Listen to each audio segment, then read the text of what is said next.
পরম করুণাময় অসীম দয়ালু আল্লাহর নামে শুরু করছি। ইসলামিক কালচারাল সেন্টার দাম্মাম মহান আল্লাহর অশেষ রহমতে আল কোরআন এবং সহিহ হাদিসের আলোকে সঠিকভাবে ইসলাম ধর্ম শিক্ষা দেওয়া এক অনন্য প্রতিষ্ঠান।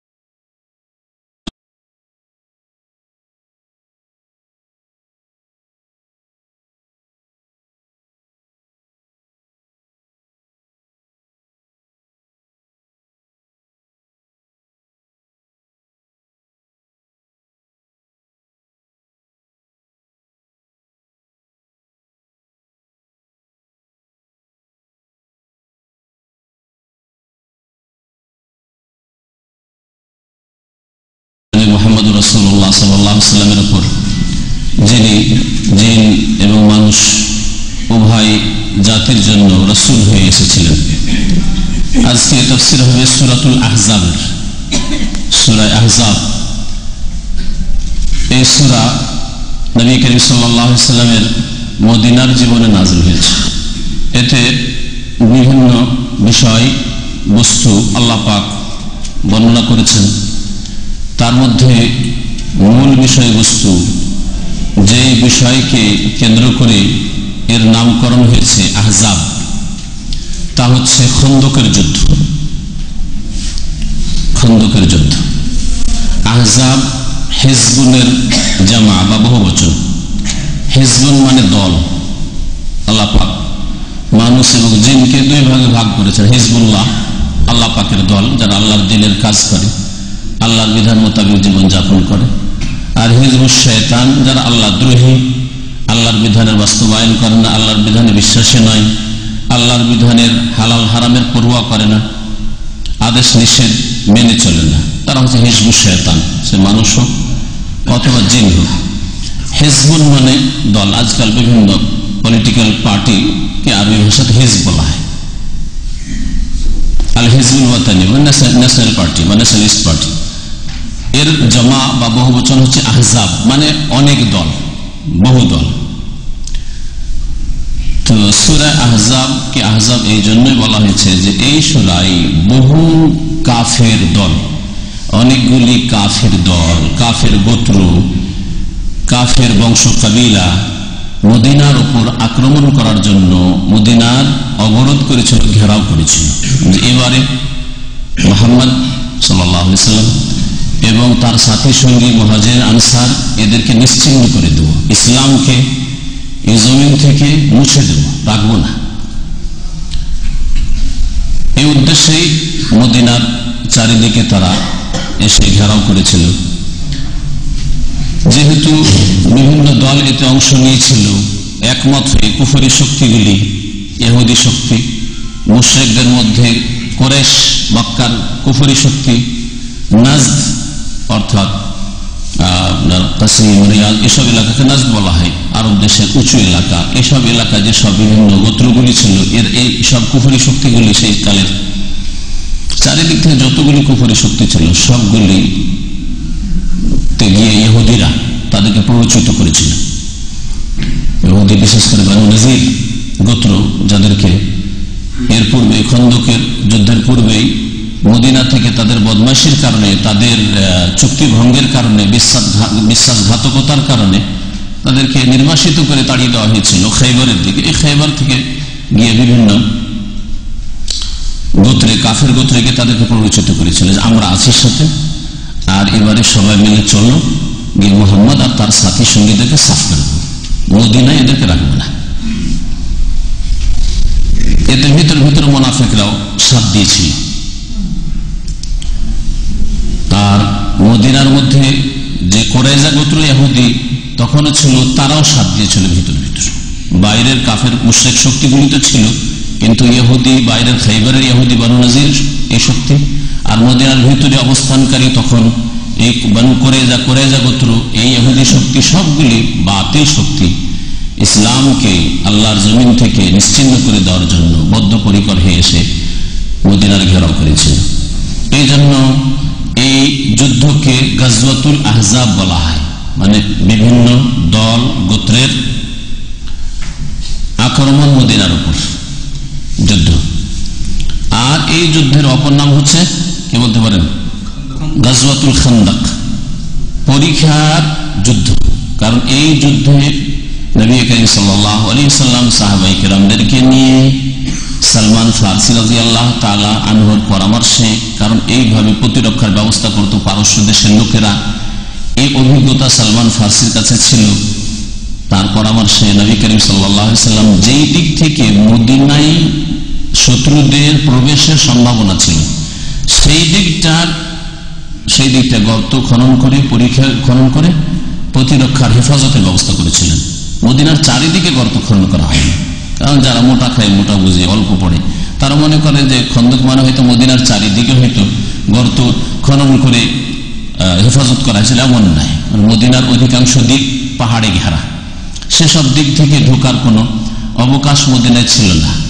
একটা দিক শুধু ছিল যেখানে অনেকগুলি মসজিদ, আগের যুগে 7 মস্ক বলা হয়তো, মাসাজিদ সাবা 7টি মসজিদ, তারপরে কমে 5টি হয়েছিল। এগুলি বেদাতি আমলে, তুর্কি আমলের অনেকগুলি মসজিদ তৈরি হয়েছে, যেখানে যেখানে নবী সাল্লাল্লাহু আলাইহি ওয়াসাল্লাম বসেছেন, এখানে আবু বকর বসেছেন, এখানে ওমর বসেছেন, এখানে ওসমান বসেছেন, লাগাও একটা করে মসজিদ। এইভাবে অনেকগুলি মসজিদ পাশাপাশি তৈরি হয়েছিল বেদাতি আমলে, যেগুলি কমে এখন আলহামদুলিল্লাহ কয়টা মসজিদ এখন আছে, হয়তো একটা বড় আছে, বাকি হয়তো ছোট থাকতে পারে আর 2-1টা। একটা দিকের হেফাজতের ব্যবস্থা করা হয়েছিল যেই দিক থেকে শত্রুরা আক্রমণ করার সম্ভাবনা ছিল। এই জন্য এই যুদ্ধকে গাজওয়াতুল খান্দাক বা খন্দকের যুদ্ধ বলা হয়। খন্দক মানে হচ্ছে গর্ত বা পরীক্ষা। এতে প্রথম এই সূরায় আল্লাহ পাক রব্বুল নবী করিম সাল্লাল্লাহু আলাইহি সাল্লামকে নবী বলে সম্বোধন করেছেন এবং তাকে আল্লাহ পাকের শুকরিয়া আদায়ের জন্য আল্লাহকে ভয় করে চলতে বলেছেন, আল্লাহর বিধান মেনে চলতে বলেছেন, আল্লাহর দিন প্রচারের ক্ষেত্রে, আল্লাহর দিন পালনের ক্ষেত্রে মুনাফিক আর কাফেরদের কথা মানতে নিষেধ করেছেন। আর তারপরে আল্লাহ পাকের ওহীর বিধান অনুসরণ করতে বলেছেন। এই মর্মে যত রকমের ঝুঁকি আসুক না কেন আল্লাহর উপর নির্ভরশীল হতে, আস্থা তাওয়াক্কুল ভরসা করতে বলেছেন। এই বিষয়গুলি উল্লেখ করার পরে আল্লাহ পাক তারপরে কিছু মাসাইল, বিধিবিধান উল্লেখ করেছেন। তার মধ্যে একটি হচ্ছে জেহারের বিধান।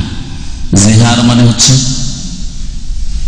কোন ব্যক্তি যদি নিজের স্ত্রীকে মায়ের সাথে তুলনা করে, স্ত্রীর কোন অঙ্গ, বিশেষ করে জাহিলি যুগে মুশরিকদের আমলে স্ত্রীকে মায়ের পিঠের মতো করতো, আনতে আলাইকা জাহরি উম্মি, মায়ের পিঠের সাথে, পৃষ্ঠদেশের সাথে তুলনা করতো। এছাড়া যদি কোন অঙ্গের সাথে তুলনা করে অথবা মা বলে সম্বোধন করে, একে জেহার বলা হয়। তাহলে হারাম হয়ে যায় স্ত্রী, তখন তার কাফারা লাগে, যার কথা আল্লাহ সূরা মুজাদালায় বর্ণনা করেছেন বিস্তারিত, এবং ওর কাফারাগুলি আজ সূরা মুজাদালার তাফসীরে আমরা উল্লেখ করেছি। তারপরে আল্লাহ পাক রব্বুল পোষ্যপুত্র, অপরের ছেলে মেয়েকে নিজের সন্তান, সন্ততি বানানো ছেলে মেয়ে বলে পালন করা, পোষ্যপুত্রের বিধান। ইসলামে পোষ্যপুত্র নেই, যদি লালন পালন করেন তাহলে নেকির জন্য করেন, কিন্তু যেটা নেই ইসলামে সেটা হচ্ছে একেবারে নিজের বাপের নামকে একেবারে নিশ্চিহ্ন করে দিয়ে অপর কোন ব্যক্তিকে বাপ বলে স্বীকার করা। হ্যাঁ, আর এর বিপরীতটাও নিজের ছেলের মতো ওকেও ছেলে বলে এমন ঘোষণা করা যাতে করে সমাজের লোক বুঝতেই না পারে যে এটা অন্য কারো ছেলে, বরং অন্য যেগুলো নিজের ছেলে ওই রকমই মনে করে ওকে। এটা হারাম ইসলামে, একটা দিক। দ্বিতীয় যেটা হারাম, জাহিলিয়াতের যুগে এই পোষ্যপুত্রকে, ছেলে মেয়ে যেগুলি বানানো হইতো, মুখে ডাকা ছেলে মেয়েদেরকে ওয়ারিস বানানো হইতো, উত্তরাধিকারী বানানো হইতো। নিজের ছেলে মেয়েকে যেমন ধন দৌলতে ভাগ দিত, তেমন পোষ্যপুত্রকেও ভাগ দিত, যেই বিধানকে আল্লাহ পাক বাতিল ঘোষণা করেছেন। এটা ইসলামে নেই। তবে ওসিয়তের রাস্তা যে কোনো মানুষের জন্য, যারা ওয়ারিস নয়, উত্তরাধিকারী নয়, তাদের জন্য ওসিয়তের রাস্তা খোলা আছে। যেমন যেমন মাদ্রাসা মসজিদের জন্য, ইসলামের খেদমতের জন্য ওসিয়তের রাস্তা খোলা আছে, যে কোনো ব্যক্তির জন্য ওসিয়তের রাস্তা খোলা আছে। আর সেটা নিজের ধন সম্পদের 1/3 অংশের বেশি হবে না, তার কমই হবে, তার মধ্যেই থাকবে। নবী করিম সাল্লাল্লাহু আলাইহি ওয়াসাল্লাম সহিহ বুখারী প্রসিদ্ধ হাদিস, ওয়াসসুলুসুল কাসীর, 3 ভাগের 1 ভাগ করবে, আর এটা অনেক বেশি, তার নিচেই থাকবে। ওসিয়ত মানে মৃত্যুর সময় উপদেশ দেওয়া, বা তার আগে উপদেশ দেওয়া যে আমার ধন সম্পদ থেকে মাদ্রাসায়, ইসলামিক সেন্টারে, মসজিদ নির্মাণের জন্য, অথবা এতিমখানায়, ইসলামিক লাইব্রেরির জন্য, অথবা অমুক ব্যক্তিকে, অমুক আলেমকে, অমুক ছেলেকে, নিজের ছেলে নয়, অমুকের ছেলে অমুককে, অথবা অমুকের মেয়েকে, অমুক বিধবাকে, অমুক এতিমকে ইত্যাদি, যে কোনো ব্যক্তি হোক অথবা কোনো প্রতিষ্ঠান হোক, আমার ধন সম্পদ থেকে এত বিঘা জমি দিয়ে দিবে, আমার ব্যাংক ব্যালেন্স থেকে এত টাকা দিয়ে দিবে, সেটা 3 ভাগের 1 ভাগের বেশি হওয়া জায়েজ নয়। কারণ তার বেশি হলে নিজের ওয়ারিসিন যারা ছেলে মেয়ে এবং যারা ধন সম্পদে ভাগ বন্টন আল্লাহ পাক দিয়েছেন যাদেরকে, তাদের হক নষ্ট করা হবে। এই বিষয়গুলি উল্লেখ করার পরে নবী করিম সাল্লাল্লাহু আলাইহি ওয়াসাল্লাম উম্মতের সবচেয়ে নিকটবর্তী মানুষ, সবচেয়ে বেশি হিতাকাঙ্ক্ষী আল্লাহর পরে, সুতরাং তার হক আপনার নিজের হকের চাইতে বেশি, এই বিষয়কে আল্লাহ পাক উল্লেখ করেছেন। তারপরে আরো বেশ কিছু বিষয় উল্লেখ করার পরে তখন সূরা আহজাব সম্পর্কে বেশ কয়েকটি আয়াত রয়েছে। আশা করি ইনশাআল্লাহ আজকে সময় অল্প হলেও, কারণ আমাদের পরে ইথিওপি ভাইদের একটা প্রোগ্রাম আছে, বড় বাৎসরিক প্রোগ্রাম, তাদের সম্মেলন, সেজন্য আমরা দুটোর মধ্যে ছেড়ে দেব।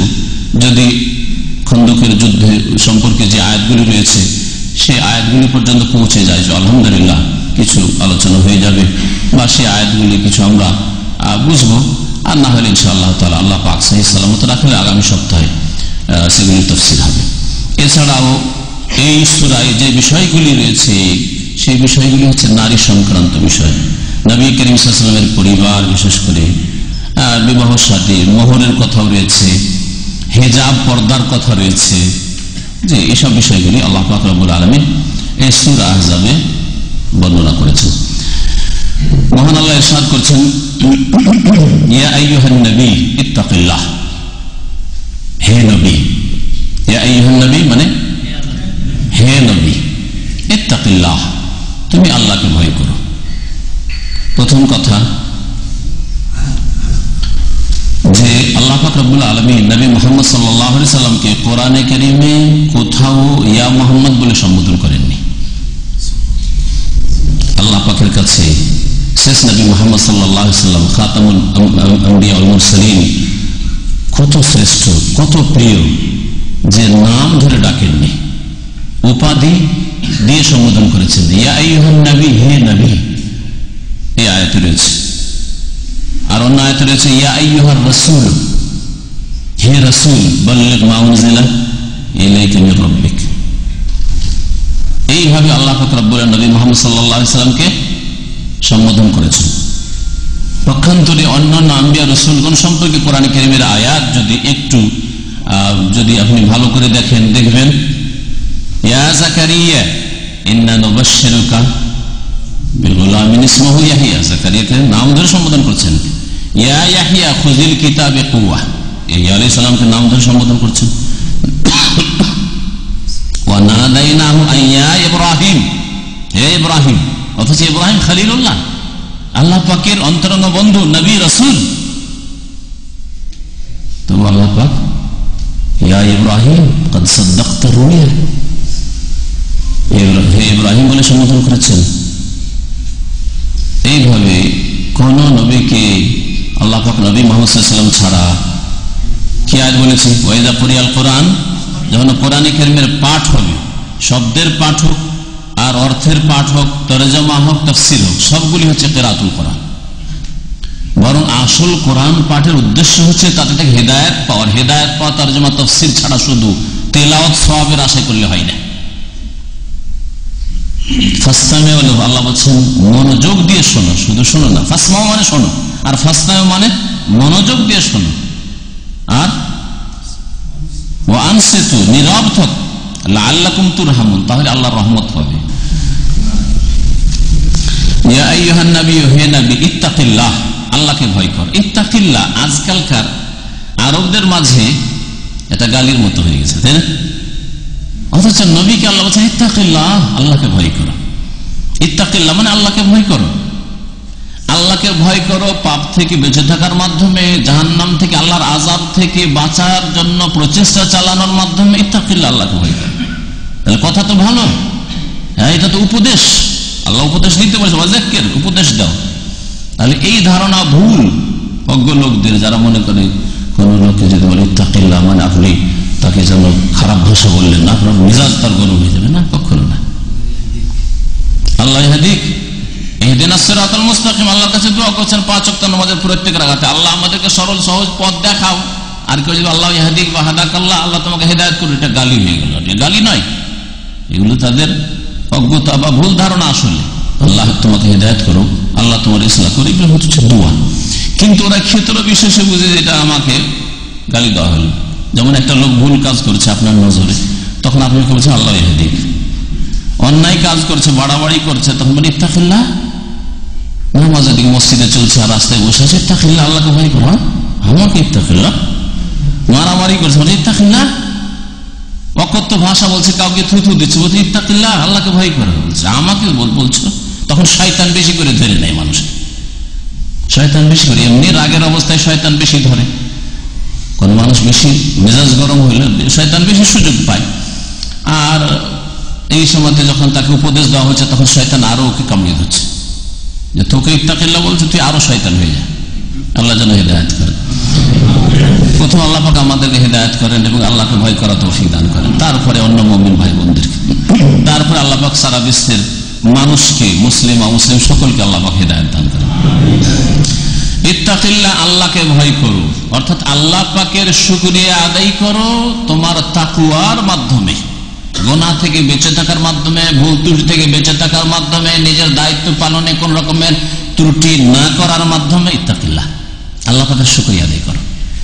একটা লোক মুত্তাকি, গুনাহ থেকে বেঁচে আছে, নবী করিম সাল্লাল্লাহু আলাইহি সাল্লাম থেকে বেশি মুত্তাকি দুনিয়াতে কেউ পয়দাই হয়নি। নবী সাল্লাল্লাহু আলাইহি ওয়াসাল্লাম বলেননি আনা আখশাকুম লিল্লাহ ওয়া আতকাকুম মিন, আমি সবচেয়ে বেশি আল্লাহকে ভয় করি আর সবচেয়ে বেশি আমি পরেজগার তোমাদের মধ্যে। সবচেয়ে বেশি মুত্তাকি, সবচেয়ে বেশি আল্লাহর ভয় ভীতি অন্তর রাখি, সবচেয়ে বড় মুত্তাকি রাসূলুল্লাহ সাল্লাল্লাহু আলাইহি ওয়াসাল্লাম। তারপরে আল্লাহ ইত্তাকিল্লাহ বলছেন। তাহলে আমার মতো কোন আলেমকে, মাদ্রাসা পড়া মানুষকে, কোন হাফেজকে যদি কেউ বলে আল্লাহকে ভয় করেন, আরে আমাকে আল্লাহকে ভয় করেন বললে আপনি কে? আরে আপনি নিজের চরকায় তেল দেন। এরকম কথা আমাদের দেশের লোকেরা বলে না, বেকুফ না? নবী করিম সাল্লাল্লাহু আলাইহি ওয়াসাল্লাম আল্লাহ পাক বলেন ইত্তাকিল্লাহ। তো ইত্তাকিল্লাহ মানে আল্লাহ পাকের তাকওয়া যে তোমার মধ্যে আছে সেটাকে আরো স্থায়িত্ব করো, তার উপর অটল হয়ে যাও, সেটাকে আরো মজবুত করো, সামান্য এদিক ওদিক হয়ে যাবে না। ইত্তাকিল্লাহ। আর আল্লাহকে ভয় করার প্রমাণ হচ্ছে যে কোনো বাতিল শক্তির, বাতিল কথার সামনে ঝুঁকে যাবে না। ওয়ালা তুতিল কাফিরিন, সুতরাং তুমি কাফেরদের কথা মানিও না, কাফেরদের আনুগত্য করিও না।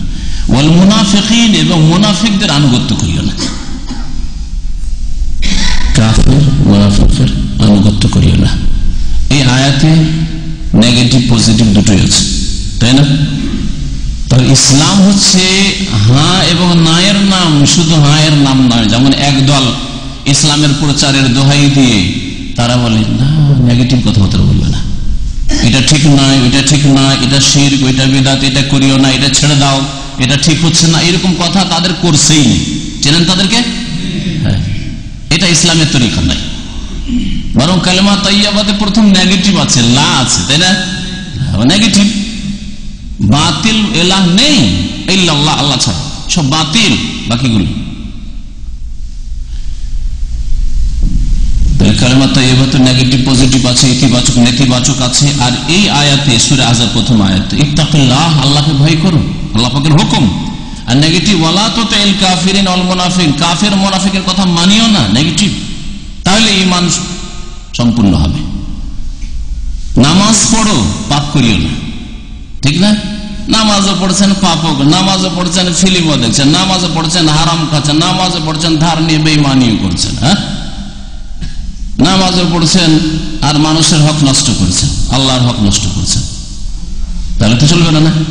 তাহলে ইসলাম পজিটিভ নেগেটিভের নাম।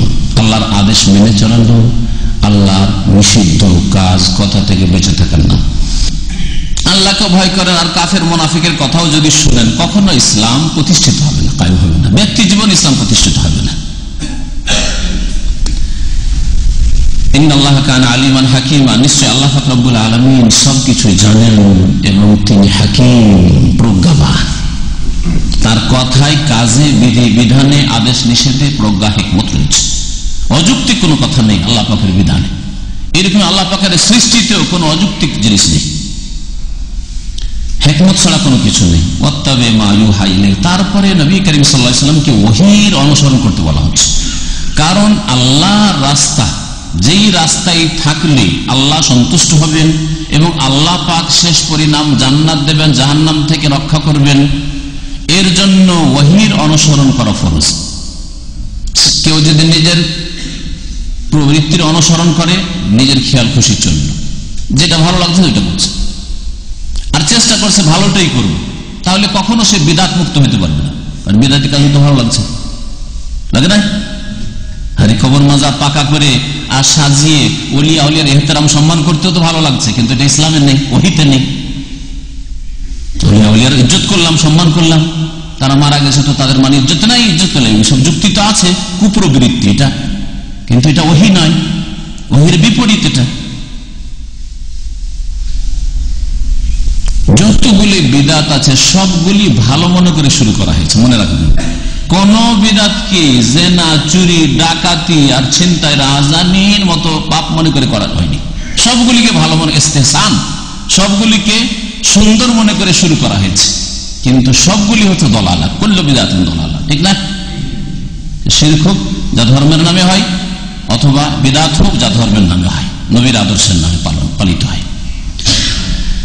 এই জন্য ওহীর অনুসরণের জন্য আল্লাহ তাগিদ করছেন কাকে? যিনি দিন নিয়ে এসছেন, যার উপর ওহী এসছে তাকে। ওয়াত্তাবি মা ইউহা ইলাইকা মির রাব্বিক, হে নবী তুমি অনুসরণ করো, মেনে চলো, মা ইউহা ইলাইক, তোমার কাছে যা ওহী করা হয়েছে বা হচ্ছে, মির রাব্বিকা, কার পক্ষ থেকে? তোমার রবের পক্ষ থেকে। তাহলে কার ওহী মানতে হবে? ওহী ইলাহি, আল্লাহর ওহী, আর শয়তানের ওহী থেকে বেঁচে থাকতে হবে। এখানে পজিটিভ নেগেটিভ আছে। আল্লাহর ওহী মোতাবেক জীবন যাপন করতে হবে, আর শয়তানের কুপরামর্শ, শয়তানের ওয়াসওয়াসা, কুমন্ত্রণা, এগুলো হচ্ছে শয়তান ওহী। শয়তান অনেক সময় ভালো বেশভূষা নিয়ে এসে মানুষের রূপ ধরেও বলতে পারে, আবার অন্তরে ওয়াসওয়াসা দিয়েও হতে পারে শয়তানের ওহী আছে। ওয়াইন্না শায়াতিনা লা ইউহুনা ইলা আউলিয়াইহি, সূরা আনাম আল্লাহ বলেছেন শয়তান তার বন্ধুদের কাছে ওহী করে। তো শয়তানের ওহী কোরআন দ্বারা সাব্যস্ত। নেগেটিভ বাদ দিতে হবে, আর পজিটিভ ওহী প্রতিষ্ঠা করতে হবে, কায়েম করতে হবে। কার ওহী? রবের ওহী, মির রাব্বিক। ইন্নাল্লাহা কানা বিমা তা'মালুনা খাবীর, নিশ্চয় আল্লাহ পাক রব্বুল আলামিন তোমরা যা করো সে সম্পর্কে সূক্ষ্ম খবর রাখেন। খাবীরা, সূক্ষ্ম খবর রাখেন। ওয়া তাওয়াক্কাল আলাল্লাহ, তাকওয়ার আদেশ হলো, অনুসরণের আদেশ হলো, আর কিসের আদেশ হলো? আর আল্লাহর উপর নির্ভরশীল হওয়া, আল্লাহর উপর আস্থা ভরসা করা। দুনিয়ার কাজ করে রেজাল্ট, ফলাফল আল্লাহর জন্য ছেড়ে দেন। জীবনের প্রত্যেকটি ক্ষেত্রে, দিনের ক্ষেত্রে, দুনিয়ার ক্ষেত্রে আপনার কাজ হচ্ছে মেহনত করা, আর ফলাফল আল্লাহর জন্য ছেড়ে দেন। এটা হচ্ছে তাওয়াক্কুল। আর কর্মহীনতার নাম তাওয়াক্কুল নাই। দুনিয়ার ক্ষেত্রে, রুজি রোজগারের ক্ষেত্রে, পয়সা ইনকামের ক্ষেত্রে, নেতা হওয়ার ক্ষেত্রে কেউ এইরকম কর্মহীনতার তাওয়াক্কুল করে না। এজন্য যারা বলে তকদিরে যা আছে তা তো হবে, তারা দুনিয়ার ক্ষেত্রে এত বোকা নয়, শুধু আখিরাতের ক্ষেত্রে বেকুফ, বোকা সাজে। দুনিয়ার ক্ষেত্রে কেউ বলে না যে তকদিরে যদি রিয়াল ডলার থাকে তো চলে আসবে, আবার ইউরোপ আমেরিকা যাওয়ারই কি প্রয়োজন, আর গালফে যাওয়ারই কি প্রয়োজন, আর ভিসা লাগাবারই কি প্রয়োজন, আর পাসপোর্ট করারই কি প্রয়োজন, বলে কেউ বলবে না। একমাত্র পাগল, ফুল পাগল ছাড়া কেউ বলবে না। কোন পাগলের মুখে শুনতে পারে, আধা বুদ্ধিওয়ালা মানুষও বলবে না। কিন্তু দিনের ক্ষেত্রে, ধর্মের ক্ষেত্রে, নামাজ রোজার ক্ষেত্রে, আখিরাত সুন্দর করার ক্ষেত্রে কি বলেন হুজুর? আল্লাহ যদি তকদিরে জান্নাত রাখে তো অবশ্যই পাবো। তকদির তো লিখা আছে, আপনারাই তো বলছেন। তো তকদির আখিরাত লেখা, দুনিয়া লেখা নেই। হ্যাঁ, বয়সী লেখা নেই, দেন ঝাঁপ দেন ট্রেনের সামনে, বাসের সামনে, হ্যাঁ ঝাঁপ দেন, নদীতে ঝাঁপ দেন, আগুনে ঝাঁপ দেন, তকদিরে লেখা থাকলে বাঁচবেন, আগুনও জ্বালাতে পারবে না। বিশ্বাস নেই? তাহলে সেখানে তদবির করছেন, তকদিরের সাথে দুনিয়ার ক্ষেত্রে তদবির করছেন, ওই রকমই দিনের ক্ষেত্রে, আখিরাত সুন্দর করার ক্ষেত্রে, কবর আযাব থেকে বাঁচার জন্য, জাহান্নাম থেকে বাঁচার জন্য, জান্নাত লাভের জন্য তদবির করতে হবে, মেহনত পরিশ্রম করতে হবে। ওয়াজাহিদু ফিল্লাহি হাক্কা জিহাদিহি, প্রচেষ্টা চালাও আল্লাহর সন্তুষ্টির জন্য, যেমন প্রচেষ্টা চালানো উচিত, হাক্কা জিহাদি আল্লাহ বলছেন। ওয়া তাওয়াক্কাল আলাল্লাহ, আল্লাহর উপর আস্থা ভরসা করো, কাজকর্ম করে আল্লাহর উপর ভরসা করো ফলাফলের জন্য। ওয়া কাফা বিল্লাহি ওয়াকিলা, কাজ সম্পাদনের জন্য আল্লাহ পাকই যথেষ্ট। কাফা বিল্লাহি, যারা ভাষাবিদ, গ্রামারের পণ্ডিত, তারা বলেছেন বাটা এখানে অতিরিক্ত জায়দা, কাফা আল্লাহু ওয়াকিলা। আসলে এই জন্য অর্থটা এইভাবেই করা হয়, আল্লাহ পাক কাজ সম্পাদনের জন্য যথেষ্ট, কাফা আল্লাহু ওয়াকিলা। অনেক সময় অতিরিক্ত অক্ষর বা শব্দ ভাষায় প্রয়োগ করে মানুষ, ভাষাকে সুন্দর করার জন্য, জিনত। এটা হচ্ছে বালাগাত, ইলমুল বালাগা, জি, অলংকার বিদ্যা। তারপরে আল্লাহ পাক রব্বুল আলামিন উল্লেখ করেছেন একটি আয়াতে কয়েকটি বিধান, তার মধ্যে একটি বিধান হচ্ছে কোন মানুষ পৃথিবীতে আসেনি আর নেই বা আসবে না যার দুটো অন্তর আছে, দুটো কলব আছে। এইরকম কোন মানুষ পয়দা হয়নি, কোন নবীও নেই এরকম, আর কোন সাধারণ অসাধারণ ব্যক্তিও নেই।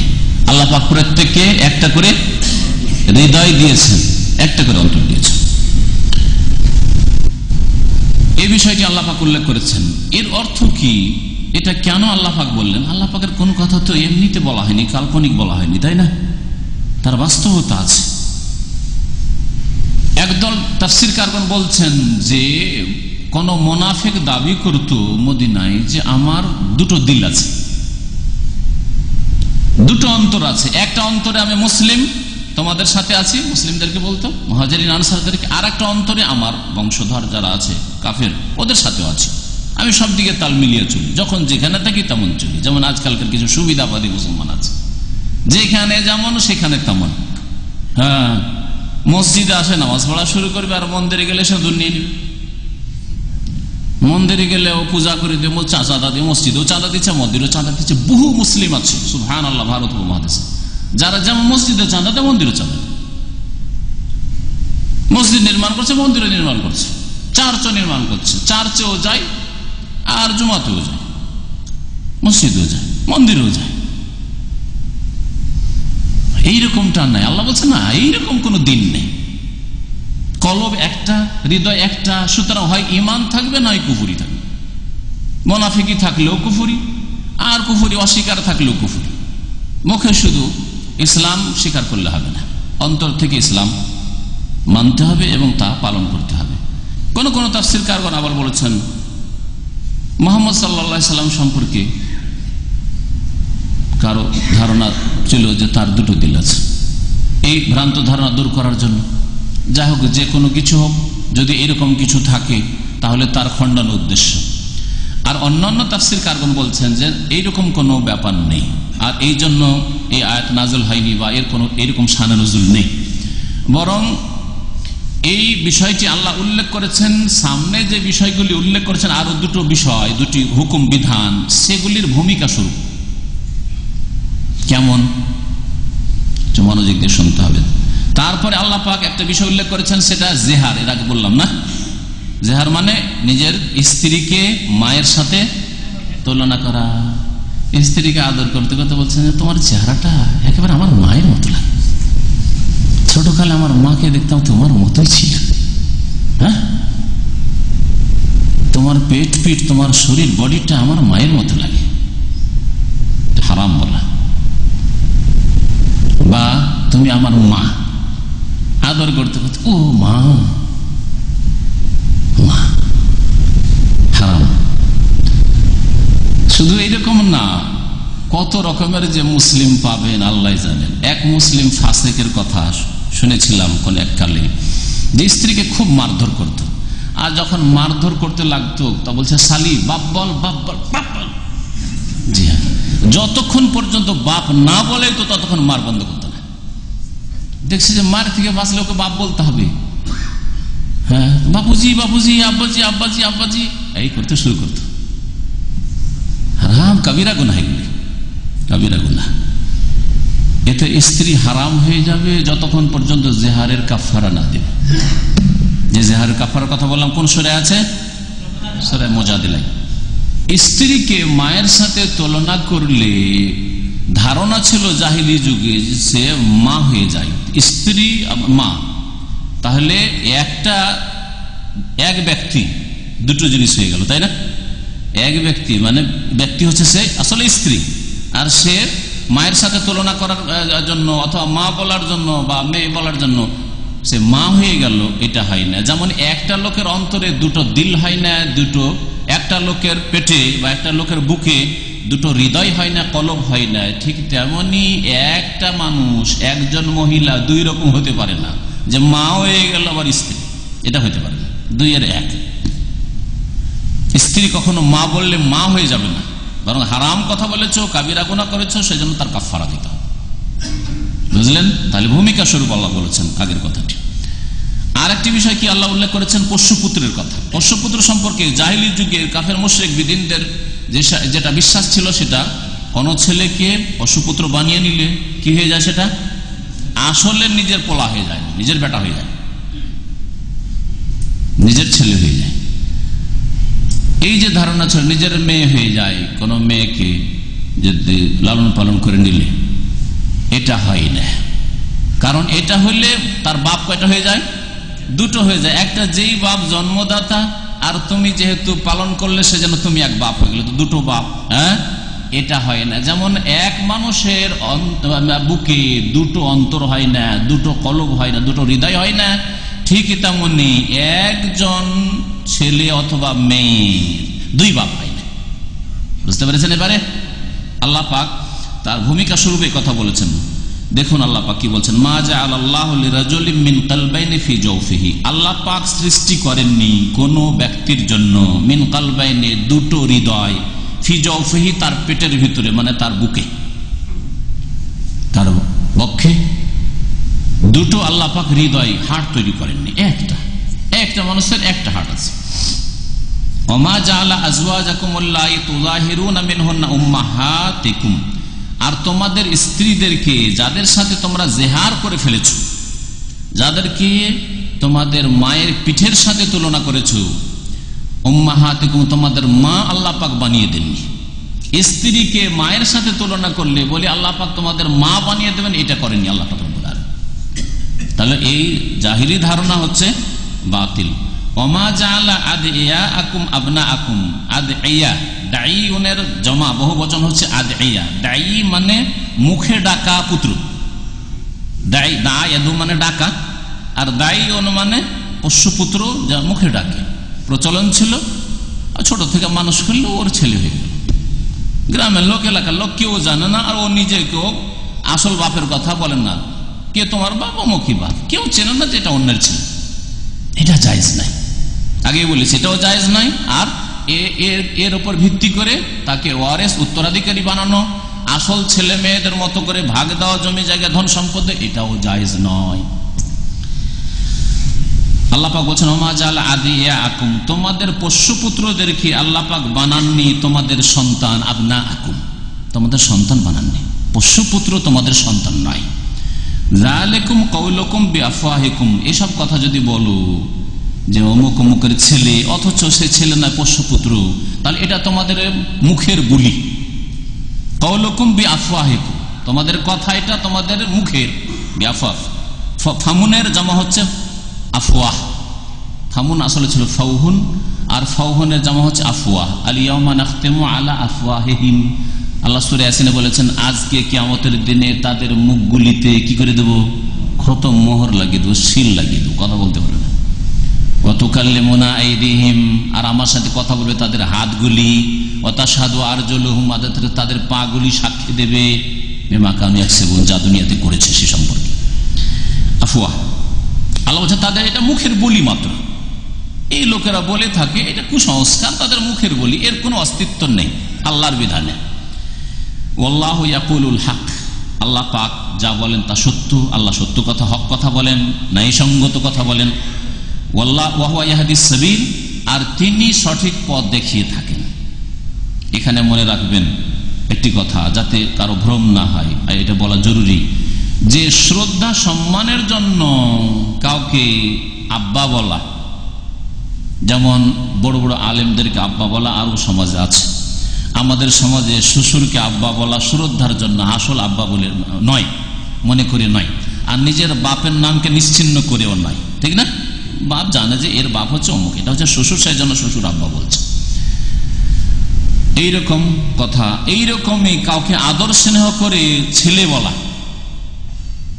বেটা কেমন আছিস, আমাদের অঞ্চলে বলে, হ্যাঁ হ্যাঁ বাবু কেমন আছিস, অপরের ছেলেকে নিজের ছেলে বলে, তো বলে দি, নিজের সন্তান বলে সম্বোধন করছেন, অথচ আপনার সন্তান নয়। এটা কিসের জন্য? আদর স্নেহের জন্য। হ্যাঁ, এ আমার প্রিয় ছেলে, শোনো, ছোটকে বলছেন, এটা জায়েজ, এতে কোনো অসুবিধা নেই, কারণ এতে আপন বাপকে একেবারে আউট করে দেওয়া হয় না, এবং এতে ধন সম্পদের ভাগ দেওয়ারও বিধান আসে না, তাই না? সেই জন্য জায়েজ, আর এটা আগে থেকে চলে আসছে, সুতরাং এটা জায়েজ।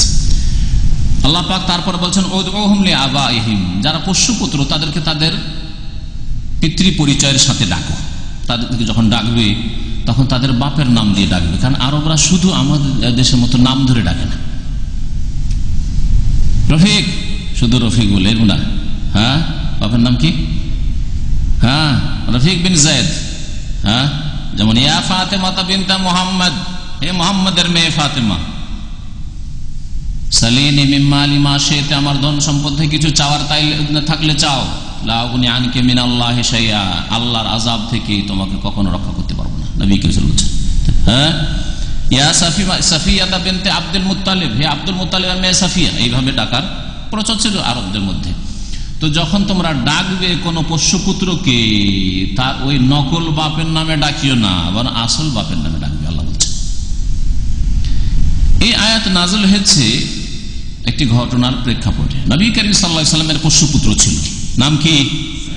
যায়েদ। কোরআনে কারিমে একজন সাহাবীর নাম উল্লেখ হয়েছে, তার নাম কি? যায়েদ।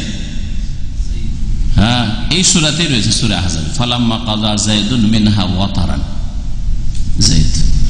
আর কোন মুসলিমের নাম কোরআনে কারিমের নাম ধরে নেই। কেন মুসলিম বললাম? সাহাবায়ে কেরাম আর কি, মুসলিম তো আম্বিয়া রাসূলগণ মুসলিম ছিলেন, মুমিন ছিলেন, তাদের নাম তো আছে আম্বিয়া রাসূলগণের। হ্যাঁ, লুকমানের নাম আছে আগের, কিন্তু এই উম্মতের কোন ব্যক্তির নাম, কোন সাহাবীর নাম, কোন ব্যক্তির নাম কোরআনে কারিমে আছে? নেই। তবে কাফের নাম আছে, আছে না? কার নাম?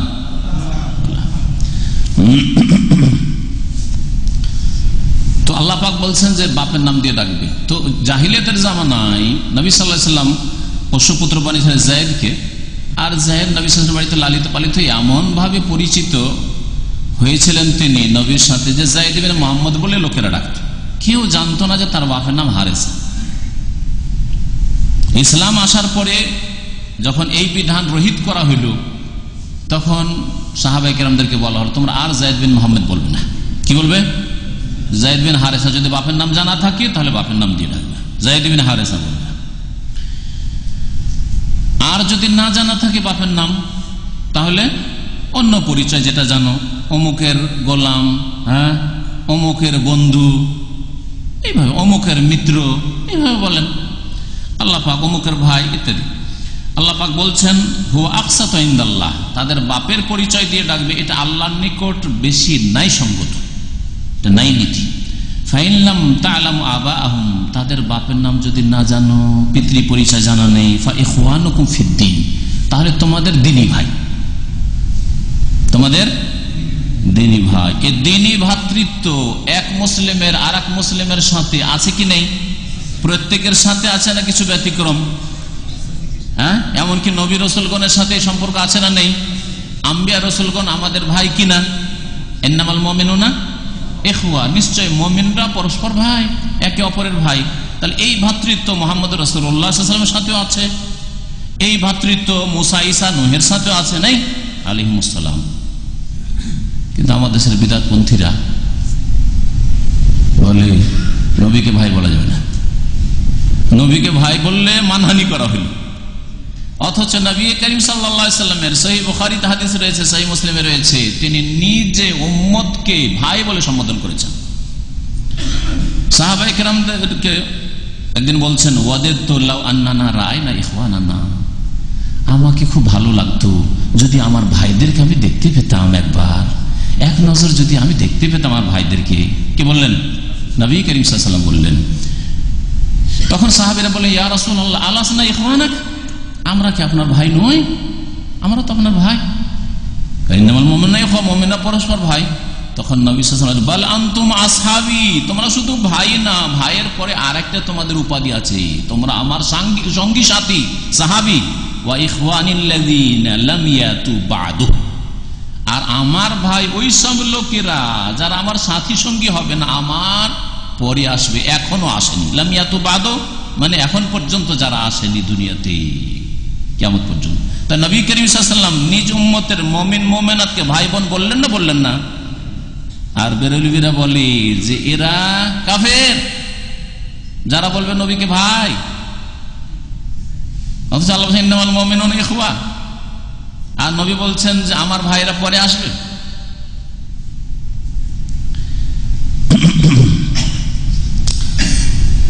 আল্লাহ পাক বলছেন, ফাইল্লাম তাআলামু আবাহুম, তাদের পিতৃ পরিচয় যদি না জানো, ফাইখওয়ানুকুম ফিদ্দিন, তাহলে তারা তোমাদের দ্বীনি ভাই, ধর্মীয় ভাই, সুতরাং ভাই বলে ডাকবে।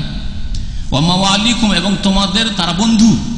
মাওলার বহুবচন হচ্ছে মাওয়ালি, তোমরা তোমাদের বন্ধু, কারো গোলাম আজাদকৃত, অথবা কারো বন্ধু মিত্র, ওই বলে অমুকের বন্ধু, অমুক গোত্রের বন্ধু, বিশেষ বন্ধু তো তার সাথে আছে, অমুকের দোস্ত, সুবিধা নেই এইরকম পরিচয় দিতে।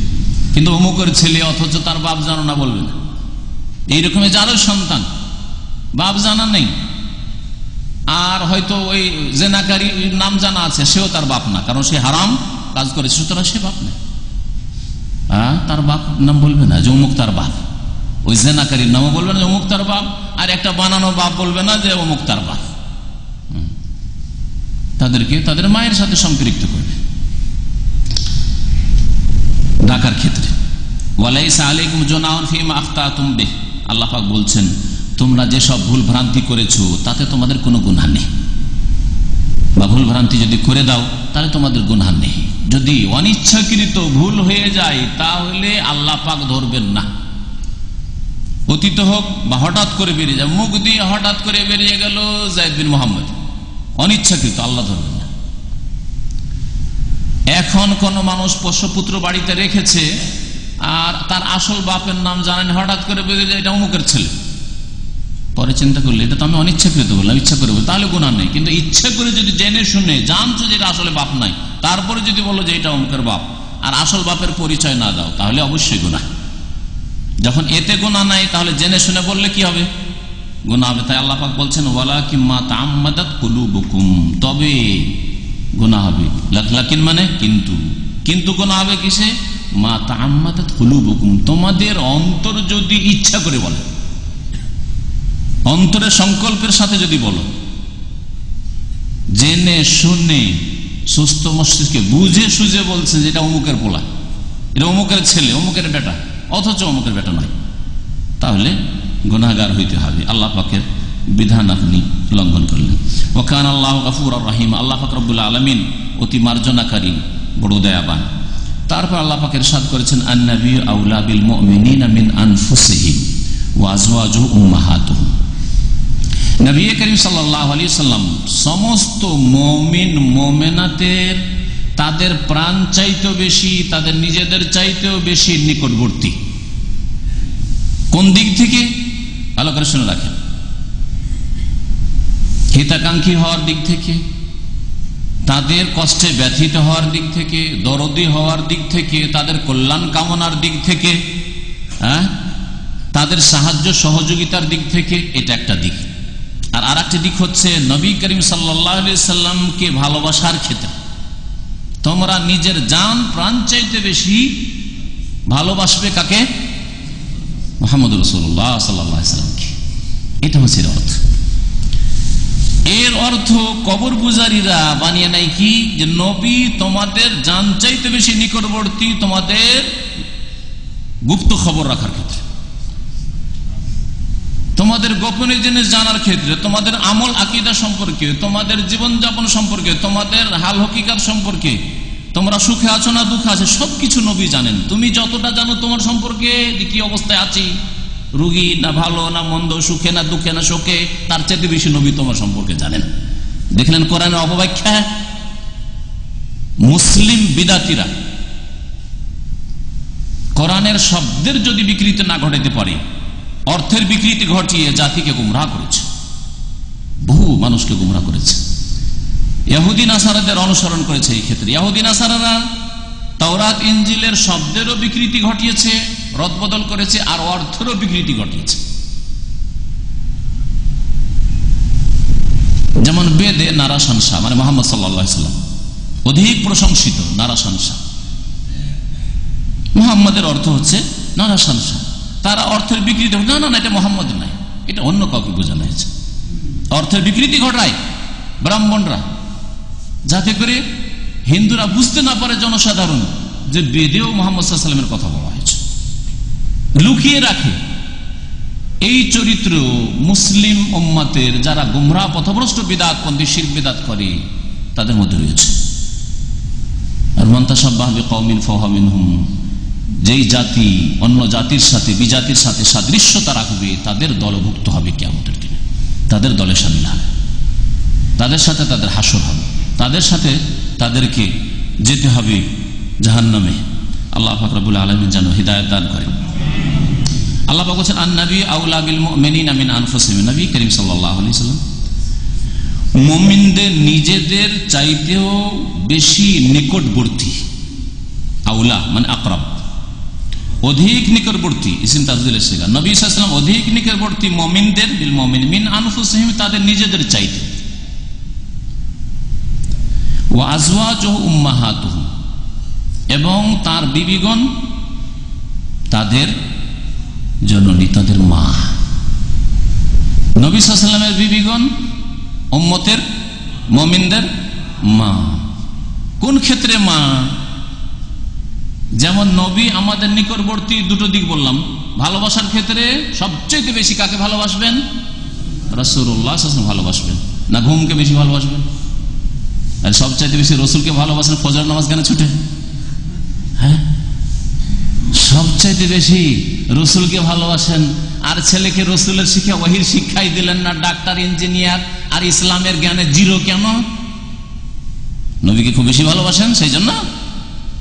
হ্যাঁ, নবীকে খুব বেশি ভালোবাসেন। পয়সার মহব্বত এত কেন? মরিয়া কেন পয়সার জন্য, পেটের জন্য? না পেটকে বেশি ভালোবাসেন, নেতৃত্বকে বেশি ভালোবাসেন? এই নেতৃত্ব গদি দখলের জন্য কত লোককে যে দোষী বানালেন, নির্দোষীকে, আর কত লোক জুলম অত্যাচার করলেন।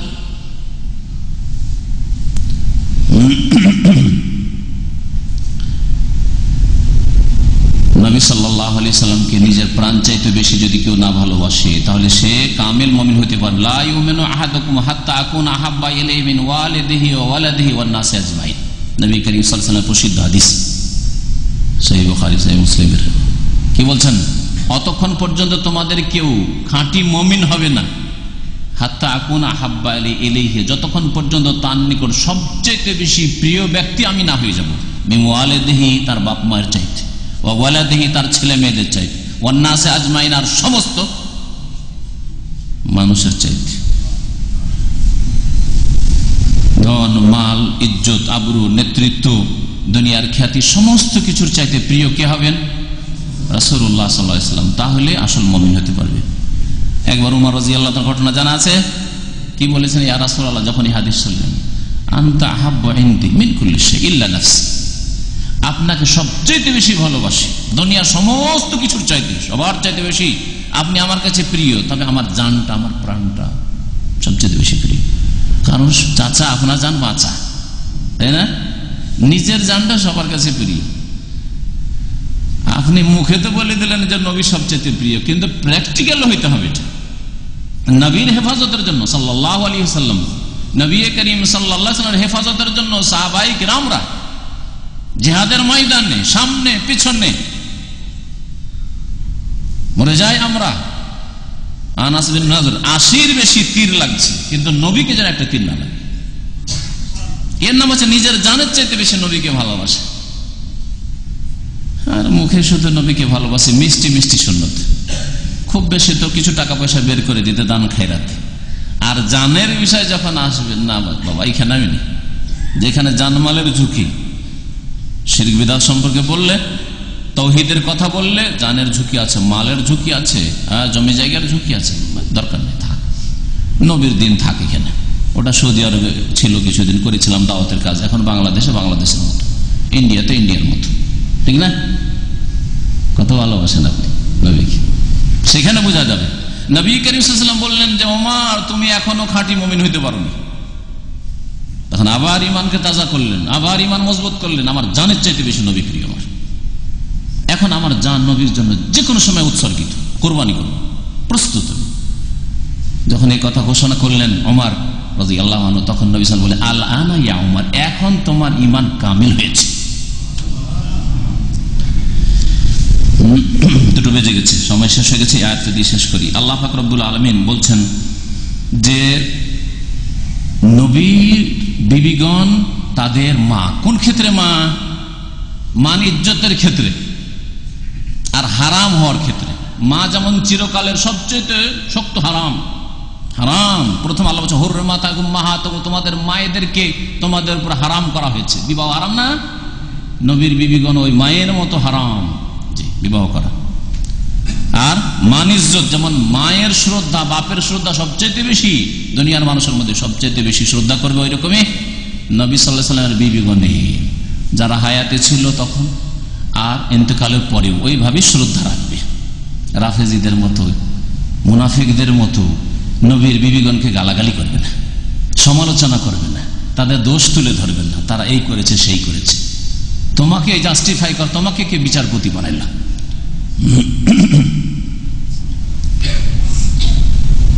পক্ষান্তর পর্দার ক্ষেত্রে আর একটি ক্ষেত্র আছে। পর্দার ক্ষেত্রে নবীরা মায়ের মতো, নির্জনতা অবলম্বনের ক্ষেত্রে মায়ের মতো। বুঝেন না মনে হয়েছে, সব চুপ হয়ে আছেন। নবী সাল্লাল্লাহু আলাইহি ওয়াসাল্লামের বিবিগণ যখন বেঁচে ছিলেন, অন্য সাহাবীদেরও তো নবীর বিবিগণ মা ছিলেন না আমাদের মতো? যেমন আমাদের মা, অন্য সাহাবীদেরও মা হচ্ছেন কারা? নবীর বিবিগণ। তো নবীর বিবিগণের সাথে নির্জনে বসে গল্প করা কোন সাহাবীর জন্য জায়েজ ছিল? উমরের জন্য আয়েশার সাথে বসে গল্প করা জায়েজ ছিল রাদিয়াল্লাহু আনহু? হ্যাঁ, তাহলে বোঝা গেল নির্জনতার ক্ষেত্রে, সফর করার ক্ষেত্রে নবীর বিবিগণকে নবীর সাহাবীরা নিয়ে সফর করতে পারেন? চলবে না। মাহরাম হওয়ার ক্ষেত্রে না, মাহরাম না। মাহরাম মানে সফর করা যাবে, নির্জনতা অবলম্বন, এইরকম না। কিন্তু হারাম হওয়ার, বিবাহ শাদী হারাম এই ক্ষেত্রে। আর ইজ্জত, ইহতিরাম, সম্মান, শ্রদ্ধার ক্ষেত্রে নবীর বিবিগণ হচ্ছেন উম্মতের মাতা। আল্লাহ পাক তারপরে বলছেন উলুল আরহামে বা'দুহুম আওলা বিবাদিন ফি কিতাবিল্লাহ। আর আত্মীয় স্বজন, নিকট আত্মীয়গণ পরস্পরের অধিক নিকটবর্তী আল্লাহ পাকের বিধানে, ফি কিতাবিল্লাহ, আল্লাহ পাকের বিধানে। মিনাল মুমিনিন ওয়াল মুহাজিরিন, মুমিনদের তুলনায় আর মুহাজিরদের তুলনায়। ইল্লা আন তাফআলু ইলা আউলিয়াকুম মারুফা, তবে তোমাদের বন্ধুদের সাথে যদি তোমরা ভালো আচরণ করো সেটা আল্লাহ অনুমতি দিচ্ছেন। কানা যালিকা ফিল কিতাব মাসতুরা, এই বিষয়টি আল্লাহ পাকের কিতাব লাউহে মাহফুজে লিখিত রয়েছে, লিপিবদ্ধ রয়েছে। এখন সংক্ষেপে তাফসীর করি, কারণ সময় শেষ হয়ে গেছে। এখানে আত্মীয় স্বজনদেরকে ওয়ারাসাতের ক্ষেত্রে, ধন দৌলতের বন্টনের ক্ষেত্রে পরস্পরের নিকটবর্তী আল্লাহ বললেন। কার তুলনায়? কাদের তুলনায়? অন্য অন্য মুমিন ভাইদের তুলনায়, বোনদের তুলনায়, আর এমনকি মুহাজিরদের তুলনায়। হিজরত করে আসার পরে মুহাজিরিনরা প্রথম যখন তাদের ভ্রাতৃত্ব স্থাপন করে দেওয়া আনসারদের সাথে, এর ভিত্তিতে আনসারি মরে গেলে মুহাজির ওয়ারিস হইত। মুহাজির মারা গেছে, তার কাছে কিছু আছে, আর কেউ নাই তার আপনজন বংশের, তাহলে আনসারি ওয়ারিস হবে। এটাকে আল্লাহ রহিত ঘোষণা করলেন এর মাধ্যমে। আত্মীয় স্বজনরা বেশি হকদার। আত্মীয় স্বজন হচ্ছে নিজের বাপের বংশের, নিজের মায়ের বংশের। বাপের বংশের যারা, তারা হয়তো আসহাবুল ফারায়েদ অথবা যাদের জন্য আল্লাহ পাক পরিমাণ নির্ধারিত করেছেন, আসাবুল ফারাইজ বলা হয় ফারাইজের ভাষায়, আর না হলে আসাবা যা ধন সম্পদ বেঁচে আছে সবগুলি তারা নিতে পারবে, দ্বিতীয় দল। তৃতীয় দল হচ্ছে উলুল আরহাম, অর্থাৎ যারা আসাবাও নয় আর তার আগে আসাবুল ফারাইজও নয়, তারা ওয়ারিস হবে কিনা, যেমন মামা, জি, খালা, হ্যাঁ, মামাতো ভাই, না নানা দাদার পর্যায়ে শরীয়তের ভাষায়, সুতরাং নানা দাদার মতো, জি। তো এরা উলুল আরহাম। একজন লোক মারা গেল, কোন মুসলিম, তার বাচ্চা চাচাদের মধ্যে কেউ নেই, নিজের বংশে কেউ নেই, হ্যাঁ, কেউ নেই, আসাবুল ফারাইজও নেই আর আসাবাও নেই। আছে কে? একজন মামা আছে, খালা আছে, হ্যাঁ, মামাতো ভাইয়েরা আছে। তাহলে তারা ওয়ারিস হবে কিনা এই সম্পর্কে ফোকাহে কেরামদের ইখতিলাফ আছে, কিন্তু এই আয়াতের ভিত্তিতে আরো বেশ কিছু হাদিসের ভিত্তিতে, হ্যাঁ, তারা হকদার, ওয়ারিসিন। পক্ষান্তর আরেক দল ফোকাহা তারা বলছে যে না, এরা ওয়ারিস হবে না, ওই মামাতো ভাই আর মামা আর খালা ওরা ওয়ারিস হবে না। তাহলে কারো যদি এরকম নিকটাত্মীয় নিজের বাপের বংশের কেউ নেই, দাদা নাই, নানা নাই, কেউ নেই, তো কি ওয়ারিস হবে? হ্যাঁ, বাইতুল মালে দিয়ে দিতে হবে। মুসলিম সরকারের যে বাইতুল মাল আছে, আর আজকাল বাইতুল মাল যেসব দেশে নেই, আর অধিকাংশ মুসলিম দেশে বাইতুল মাল নেই, আত্মসাৎ করে বেমানি করে তারাই খাবে যদি দিয়ে দেওয়া হয়তো। সুতরাং সাদকা খেরা তাদের কাছে করে দিতে হবে গরিব মিসকিনের মাঝে। কিন্তু দ্বিতীয় মতটির তুলনায় আগের মতটি বলিষ্ঠ। জি, আল্লাহু আ'লাম, সাল্লাল্লাহু আলা নবিয়িনা মুহাম্মদ ওয়া আলা আলিহি ওয়া সাহবিহি।